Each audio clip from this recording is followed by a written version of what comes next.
नमस्कार, मैं राम गुलाम राय, शिक्षक प्रशिक्षण महाविद्यालय गोरखपुर बीएड पाठ्यक्रम प्रवक्ता श्रीमती रेणु सिंह।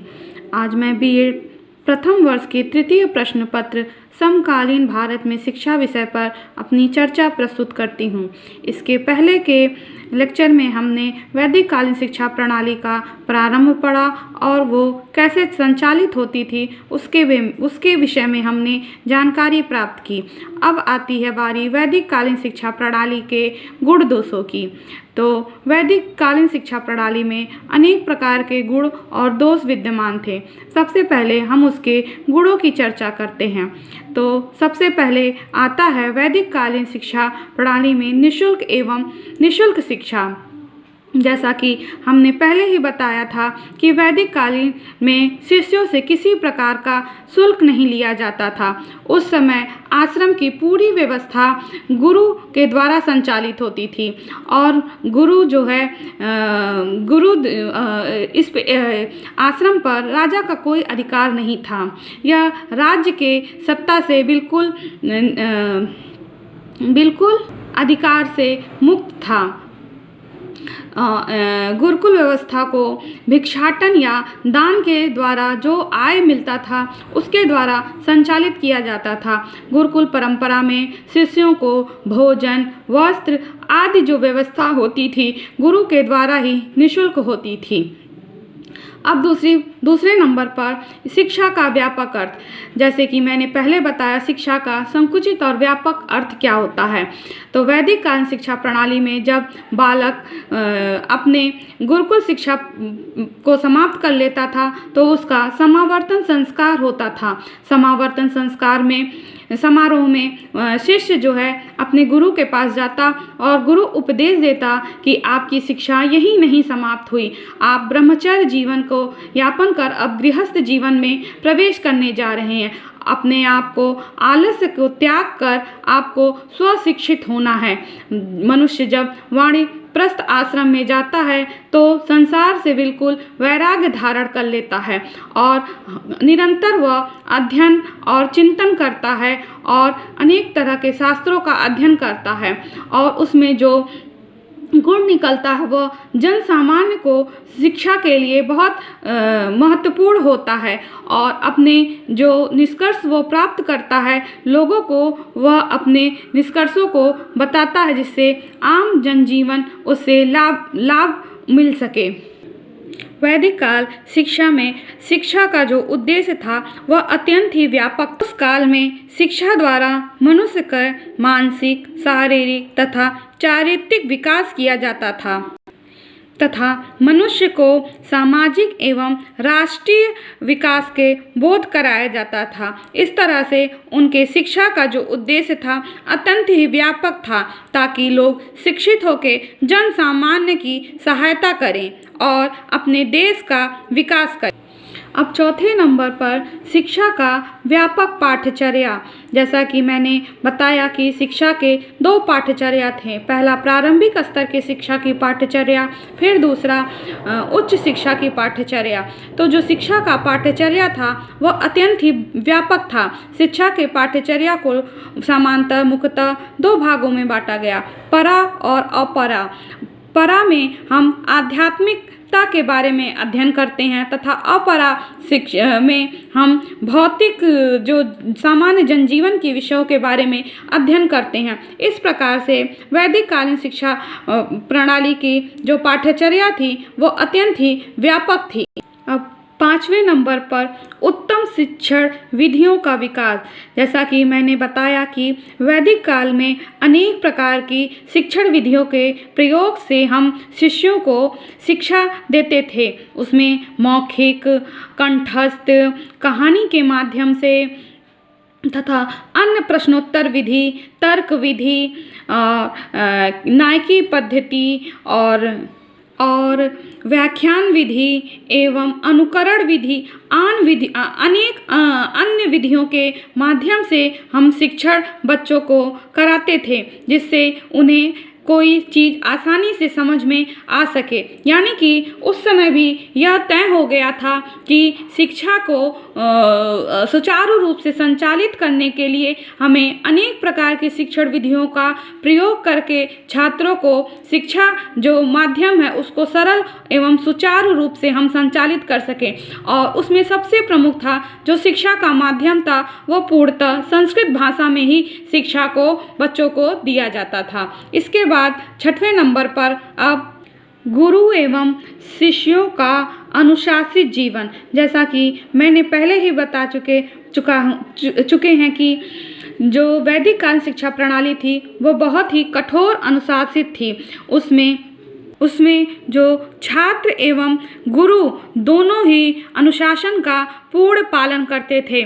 बच्चों को जब वह गुरुकुल में प्रवेश लेते थे तो उन्हें ब्रह्मचर्य जीवन को अपनाना होता था एवं सादा जीवन व्यतीत करना होता था, सादा वस्त्र धारण करना होता था, सादा भोजन करना होता था एवं भूमि पे सोना होता था। इसी तरह से गुरु के लिए भी अनुशासन का जो नियम था बहुत ही कठोर था। गुरु का चरित्र जो था एकदम उत्तम चरित्र के लोग ही गुरु बनते थे और वह अपने जीवन को बहुत ही कठोर अनुशासित रूप से धारण किए होते थे ताकि वह जन सामान्य के लिए एक उदाहरण प्रस्तुत होकर अपने बच्चों को वो शिक्षा दे सकें। अब 7वें नंबर पर गुरु शिष्यों के बीच मधुर संबंध।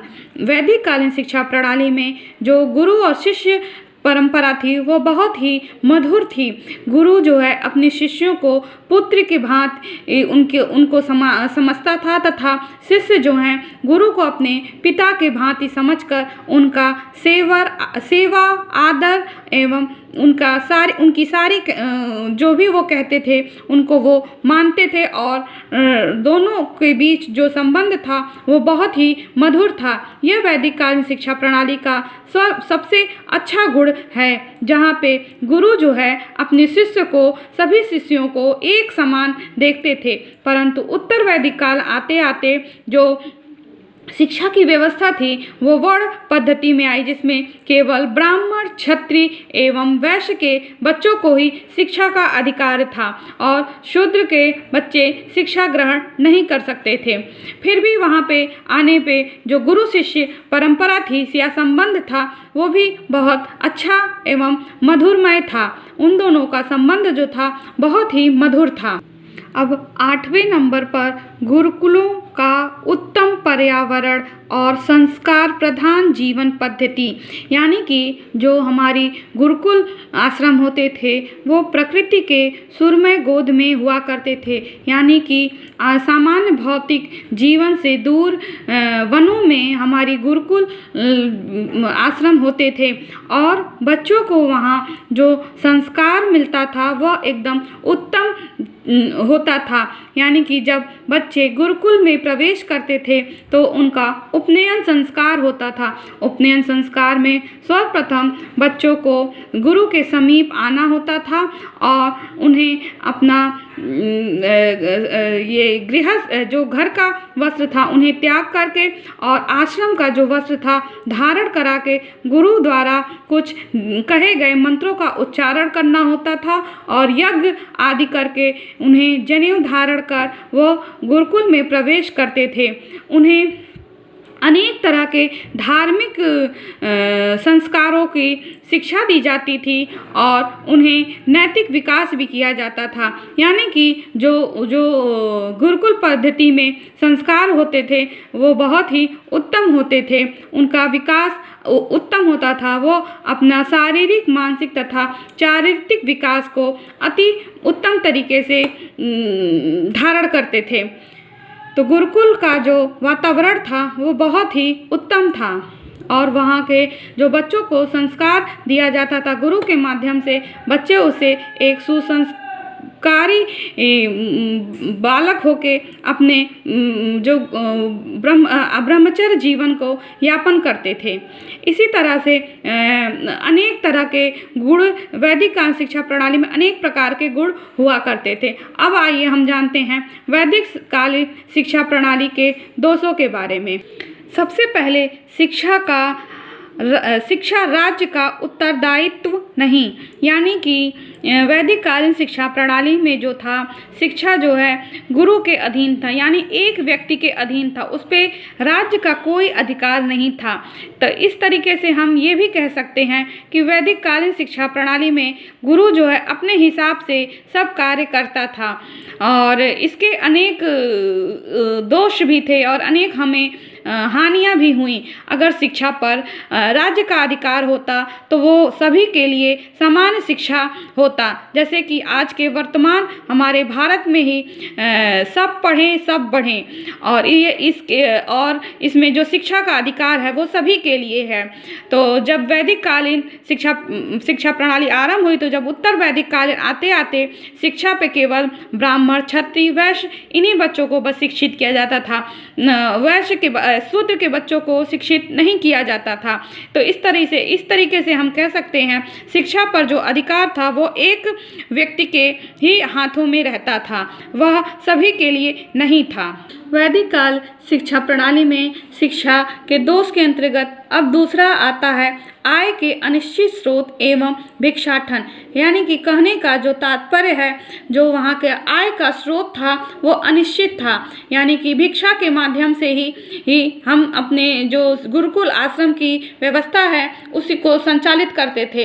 तो उस समय भिक्षा मांगने का भी एक नियम हुआ करता था कि एक शिष्य को या गुरु को कुछ जगहों से ज़्यादा, यानी कि लगभग 3 या 5 जगह से ज़्यादा भिक्षा नहीं मांगना है। अगर इन 3 या 5 जगह से ज़्यादा अगर उन्हें भिक्षा नहीं मिलती तो उन्हें घर वैसे खाली हाथ आना होता था, और उस दिन बच्चों को अगर गुरुकुल में कोई व्यवस्था नहीं होती थी तो उन्हें खाली पेट भी सोना पड़ता था। जैसे कि आज के वर्तमान समय में शिक्षा पर केंद्र सरकार के अधीन राज्य सरकार द्वारा विशेष अनुदान चलाए जाते हैं, जिसमें शिक्षा को हम सुचारू रूप से संचालित कर सकते हैं। तो उस समय जो आय का स्रोत था वो अनिश्चित था, और उसका मुख्य स्रोत केवल भिक्षाटन या अनुदान था। यदि राजा की मतलब मर्जी हो तो वो भिक्षा देता था, नहीं तो वो भी भिक्षा नहीं देता था।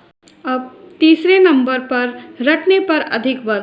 वैदिक काल शिक्षा प्रणाली पर रटने पर अधिक बल दिया जाता था, यानी कि बच्चों को अधिक से अधिक रटना होता था। इससे उनको वो बच्चे समझें चाहे ना समझें, उन्हें बस रटाते ही रहना गुरु का आदेश था कि वो जल्दी से जल्दी उसका अनुकरण कर उन्हें रट कर उन्हें कंठस्थ कर सकें। और चौथे नंबर पे आता है कठोर अनुशासन।